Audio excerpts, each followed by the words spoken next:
The importance of avoiding diet dogma. Basically, you need to stick to a nutrition plan that's going to give you results, and you don't stick to a nutrition plan based on your own personal beliefs or values or dogma, if you will, or if you're going about nutrition in the route of seeing it as a religion. You know how some people get so caught up in their nutrition plan, their diet being the absolute best, it's almost like a religion to them, even if it is actually helping them or not. You need to avoid that as much as possible, like for the rest of your life, as much as possible. Nutrition and dieting should be always about results, not religion, not dogma.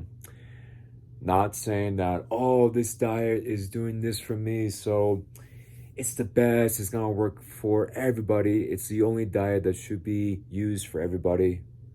Nah, that's BS. And then you got people over here saying that their diet's the best, and then you got more people over there saying their diet is the best because all of these reasons, blah, blah, blah, blah, blah. But the reality is that, the reality is that the body works best as a flexitarian. Now, flexitarian, that's not a real term, but it's a term that I learned from Paul Chek. Basically, what he's going for when he says flexitarian is the body works best when you are flexible with what you give it in terms of what you eat for your diet, what you eat for your diet. And so, what does that mean, like, on a monthly basis? What can that look like? Well, basically, you need to pay attention to what your body is telling you in terms of its needs. And so it may be telling you that, hey man, it'd be best for the body, or if you're trying to pay attention to your body's body giving you signals, it could be telling you that it'd be best to avoid carbohydrates for a while, and then you go on a low carb, high fat, moderate protein diet. And then at some point it may tell you, hey, this isn't working as well anymore, so it's time to introduce carbs back into the picture, and you may do that for a while. And then at some point your body may be giving you signals that it's time to actually take a break from meat, and so you do that for a while, and then after that it's going to tell you, okay, well, now it's time to bring meat back into the picture. This is how the body works. This is how it works at its best. It takes a lot of humility and a lot of awareness in order to pay attention to your body when doing this, but based on my research and based on my own personal experiences coaching people and trying multiple kinds of diets and nutrition plans myself, this is what works best.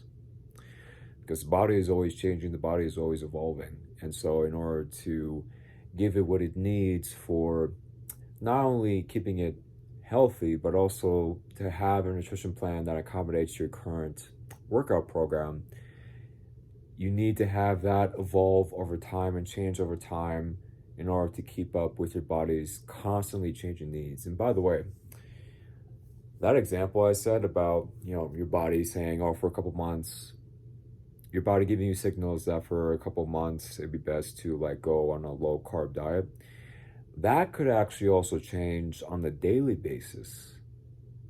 You may have 3 meals out of the day where it's high fat, moderate protein, low carb, and then your body may be giving you signals at the end of the day that you should have just some green leafy vegetables and no meat, just to give your body a break. That can happen. And so the body needing to be flexible with what you give it in terms of food is constantly going to be changing, and its desire to give you signals so that you pay attention is going to be not only on a long-term monthly basis, yearly basis, but also on a daily basis, meal to meal basis. And so this is something that we all need to consider, and that we all need to be willing to work on, or to really understand our bodies and what it's constantly telling us.